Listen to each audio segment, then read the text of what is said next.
Welcome back to In Their Words, a podcast brought to you by UPMC in Central PA and the UPMC Pinnacle Foundation. This is part 2 of our exploration into the vital work of the UPMC Child Advocacy Center of Central PA, also known as the CAC. Before we begin, we want to remind our listeners that this episode deals with sensitive topics, including child abuse and neglect. While we don't discuss graphic details, the content may be challenging for some. Please feel free to pause or seek support if needed. In our previous episode, we heard from law enforcement and legal professionals about their roles in child abuse investigations. Today, we're diving deeper into the inner workings of the CAC itself. We'll start by hearing from Clara Roberti, the lead forensic interviewer at the UPMC Child Advocacy Center for Central Pennsylvania. With over a decade of experience across multiple CACs in the state, Clara brings a wealth of knowledge to her role. As both the lead and bilingual interviewer, Clara plays a crucial part in ensuring that children from diverse backgrounds can share their experiences in a safe, supportive environment. My name is Clara Roberti. I am the lead forensic interviewer at the UPMC Child Advocacy Center for Central Pennsylvania. I'm also the bilingual interviewer here. I've been with UPMC since January of this year. Prior to that, I was in multiple CACs throughout the state of Pennsylvania. I've been an interviewer for over 10 years, so I've had the opportunity to work at multiple CACs. So I always knew that I wanted to work with children and impact children in some capacity. I went to school for social work in North Carolina and then master's degree in Texas.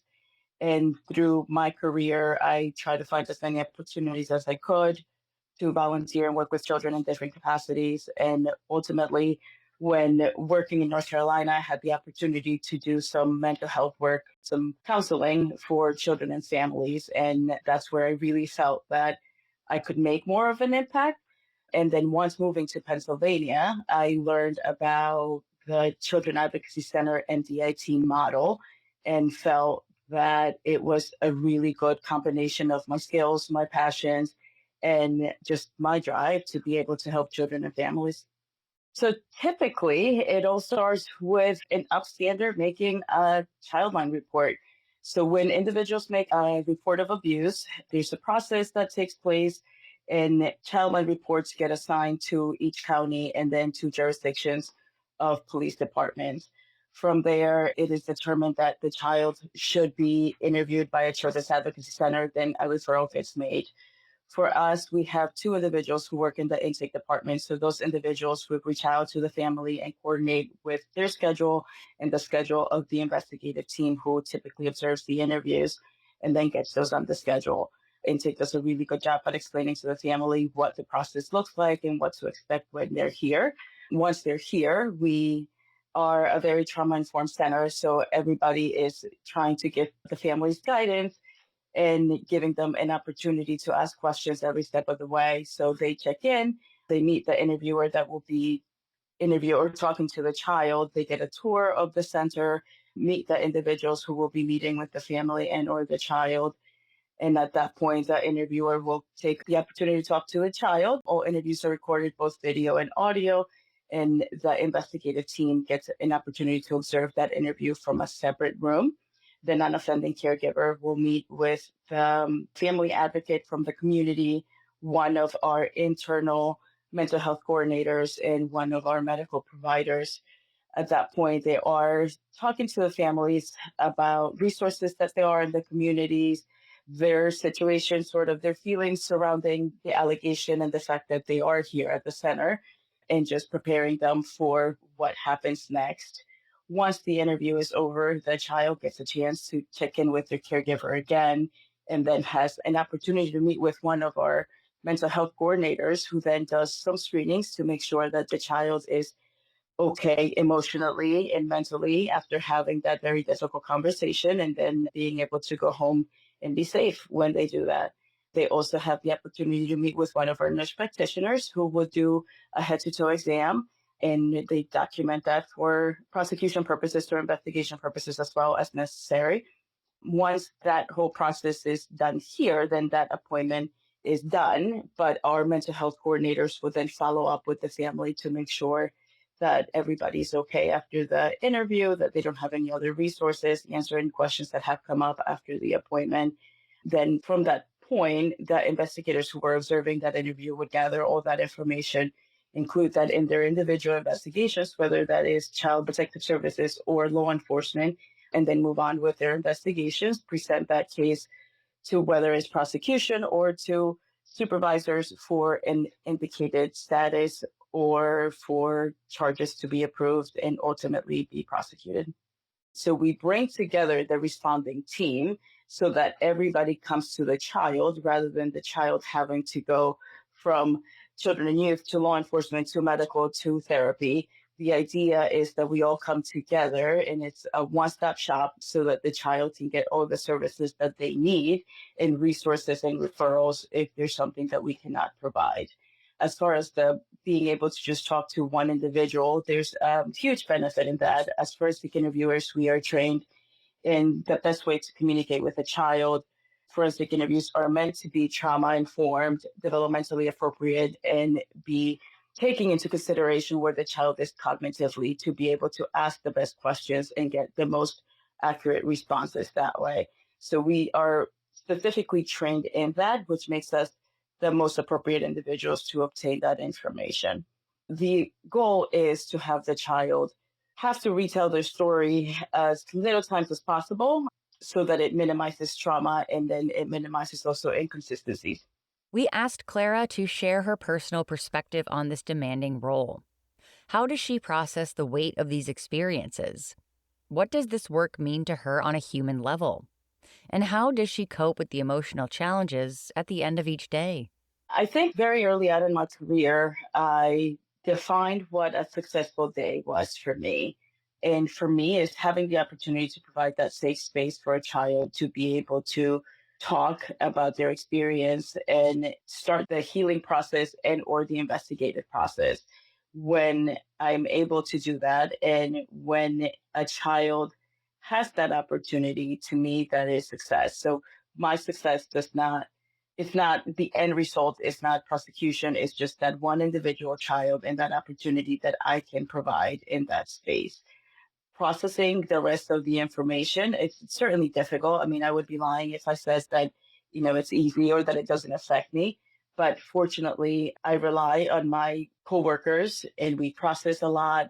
And I also try to keep in mind the fact that I am just one piece in the whole process. And I have to trust the rest of the system, the rest of the team members that are working in that case. So I know that as long as I do my role as an interviewer, then I have to then let go of that and allow mental health to do their role and allow investigators to do their role and trust that they're doing the best work that they can. So in our building, we have forensic interviewers, we have mental health coordinators, we have nurse practitioners, we have the intake department, we have the front end staff and medical support for the nurse practitioners. And then we have the leadership level. So the supervisors, the managers, and the director of the agency. An important aspect of the CAC's work that we haven't explored yet is its accessibility. The services provided by the UPMC Child Advocacy Center of Central PA are offered free of charge to families in need, thanks to the work of the UPMC Pinnacle Foundation and a combination of grant funding and state allocations. We asked Clara to shed light on how this financial aspect impacts the families they serve. How do parents and patients react when they learn that these vital services come at no cost to them? In a time of great crisis, when families are grappling with trauma and uncertainty, the knowledge that financial burden won't be an additional stressor can be immensely relieving. Clara's insights on this matter offer us a unique perspective on the importance of accessible care in our community. Oh, it's huge. And we hear that a lot from parents, whether it's when they're coming in and we tell them, no, you don't have to pay, or once the appointment is over, just realizing that there is this group of professionals who are here specifically for their needs in this such difficult time. And we're just there to they just have to focus on their child and their current needs, and we're there to guide them through that. and they don't have to worry about the financial aspect of it. The majority of the parents that have voiced how grateful they are just incredibly grateful for it. We see children as young as 3 years old, and we see children as old as 17, and sometimes we see adults as well, depending on intellectual disabilities or mental health concerns. And through that range of ages, we see all genders, we see all walks of life, and different types of surviving children, as well as different types of perpetrators who have committed these crimes. More often than not, we do surveys at the end of appointments, and both the children and the families express how pleasantly surprised they are to be part of that process. They walk in with hesitation and or nervous to come into this appointment at a place that they have no idea existed. But by the end of the appointment, they are able to just breathe a little bit more easy, knowing that it is a very, very family-friendly, trauma-informed process. Well, I think that as long as we're there, if we're seeing those signs of abuse or those things that we're questioning, is that normal? Is that not normal? Is that the way that a child should be treated? We should be childlining that or reporting it to the childline system. And it's the first step. And it's the one thing that we can all do in that process. If the other thing, of course, is if a child discloses abuse to us, to be that listener, to be supportive, to believe them, believe victims, and contact the appropriate authorities to report any abuse that is being reported to you. I think that it's just important, as we were saying before, that everybody recognizes that they play a role in the whole process in protecting the children and their lives, listening to the children, educating children on what abuse is and who safe people are, as well as reporting that abuse when it's happening. And just supporting their local children advocacy centers. It's big. I mean, whether that's donations, whether it's offering to be volunteers, those things help a lot. There are a lot of events that happen throughout the year that are hosted by multiple CACs to support the work that they do to educate the community. So if you can get involved in any of that, it does help a lot. As we conclude this two-part exploration of the UPMC Child Advocacy Center of Central PA, we hope you've gained valuable insight into the critical work being done to protect and support children in our community. We've heard from dedicated professionals like Clara Roberti, who shared not only the technical aspects of their roles, but also the personal impact of this challenging yet vital work. We've learned about the comprehensive, trauma-informed approach the CAC takes and how they provide these crucial services free of charge to families in need. Remember, the work of the CAC relies on community support and awareness. If you've been moved by what you've heard, consider ways you might contribute to or advocate for child protection in your own community. For those who may need support or have questions about child abuse and neglect, we want to remind you that help is available.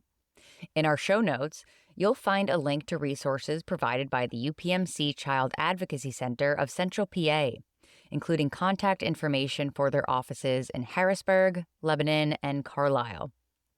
We'd like to thank all our guests for their openness and willingness to share their experiences.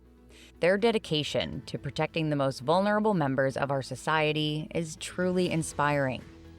Thank you for listening to In Their Words, production of UPMC in Central PA and the UPMC Pinnacle Foundation.